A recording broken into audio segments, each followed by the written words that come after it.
अस्सलाम वालेकुम नाज़रीन, मैं हूं शहजाद दुरानी। आप देखें डेली मैदान। थाना पब्बी की हदूद में उरमड़ मियाना के रहायशी दो दोस्तों को नामालूम अफराद बेदर्दी से कत्ल करके फ़रार हो चुके हैं। ये दोनों दोस्त अपने ऑफिस गाड़ी में जा रहे थे। इनकी गाड़ी पर नामालूम अफराद ने पीछे फायरिंग की, जिसके नतीजे में ये दोनों मौके पर ही जाँ बाक हो गए हैं।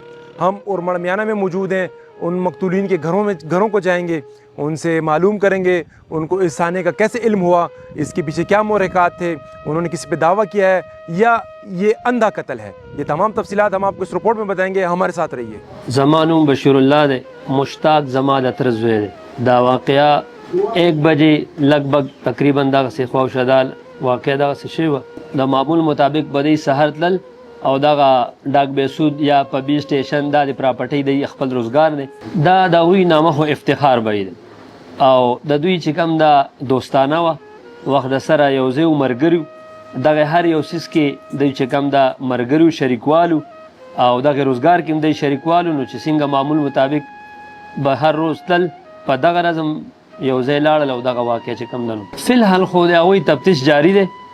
د تاڼې چې کوم اس ایچ او صاحب دی ایاز خان، هغوی مونږ له انشاءالله پوره دغه را کړی دی چې انشاءالله مونږ به تاسو ته انصاف درکوو.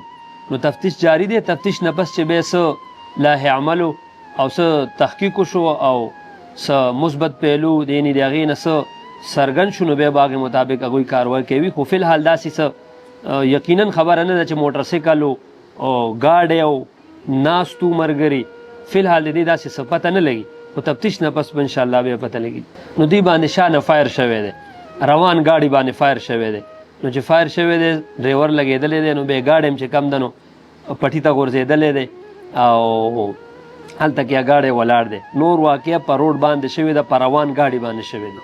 او د مشتاق بهي پوښتنه کو په دې علاقې کې نه چې زه به دومره ووایم چې په دې ټول پېښور ایریا کې کو تاسو د مشتاق بهي تپوس وکئ نو داسې قسمه چې هغه ماشوم سره هم په تیز اواز خبره نه ده کړې. دومره د اخلاقو او دومره د لویو اخلاقو مظاهره به دوی کوله.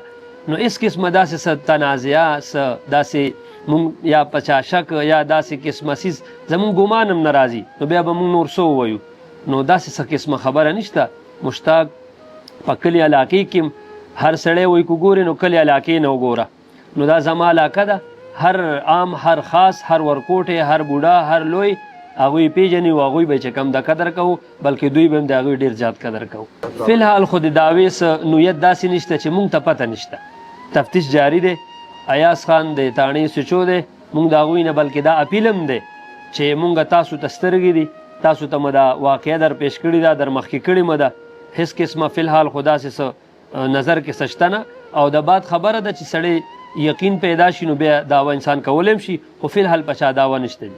دا جي د مشتاق بشیري دي او مطلب دا دی چې دا خو موږ ټولو سره ښه ډېره ښایسته رویه او ښه په وخت یې تېرولو چې چا سره هېڅ هم داسې څه خاص په دې کلي کې ښکاره نشته او چې به دغه خبره راځي نه داسې هېڅ خبره هم نشته چې کور کې موږ تپوس کړی د هغوی ته هېڅ هم دغه نه دی کړی. بس دا اچانک به داسې یو معامله وشوه چې بس په نیټ باندې رالو ټلیفونونه وشو چې نو بس بیا ټول بس مطلب دا چې خبر شو، زنانه هم خبر شو، خپل پردی هم ټول خبر شو. مور خو چې ډېره پریشانه ده، بس وایي چې موږ سره د انصاف وشي.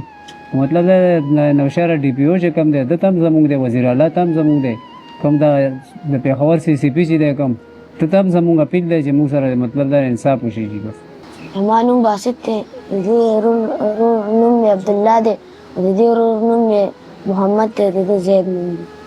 بس ډېر لرې مه ګرځئ، خپل سکول سبق وایي او چاکار کې کار مه ساتئ. بس زما نوم ملک زاهد علي دی، والد صاحب ملک محمد علي دی او دا د افتخار خور مونږ سره ناسته ده.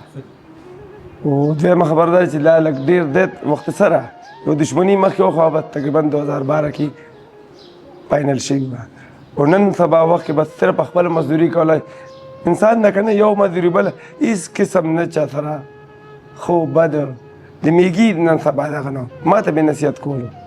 د واده تقریبا 6 سال شو، بچی نشته غریب. پهله عام ټیکسي چلولم او په دې پراپرټۍ کې بس اوس نور کارونه خو لکه عام کار یې کول، لکه د عام رواج سره چې کوم نه وي. بس دا یو اخیري هلک و، دا ما پات شو، په 3 خویندې دي. دا یو تقریبا 20 سال کې وفات شو، ا دې بس کې کنډکټر و دا بل وروړی چې و دا دشمنۍ دوران کې وفات شو، بل وروړی هم دشمنۍ دوران کې وفات شو او دا اخري بس پاتې وه، اخري سرمایه وه. مور خو خیر دی، دویم ورور نه پس چې وفات شو د هغې صدمه برداشت تقریبا 4 میاشتې پس وفات شوه او پلار یې تقریبا 2006 کې دغه دوران کې وفات شوی ټول سړي ختم شو. بس دا 3 ورونه دي هم داسې ورکوټي دي دومره خاص. نو بس جي دا اوس حالات ما خو زه چې الله طرف نه کومه فیصله وشي نو په هغې به مونږ صبر کوو. نه هېڅ دا خو دوستان خو لکه د افتخار هېڅ قسم نن سبا بلکل کلیر و. مونږ صرف د شی څیز مطالبه کوله، نور مونږ نامعلومه رپورټ کړې ده، مونږ ته هېڅ پته نشته. اول خو دویمه دا چې مونږ باندې دا کومه واقعه راغله نن درېیمه ورځ ده مونږ چې د کور کندي نه بار نه وتو ځکه چې اوسه پورې مونږ ته هېڅ پته لا نشته.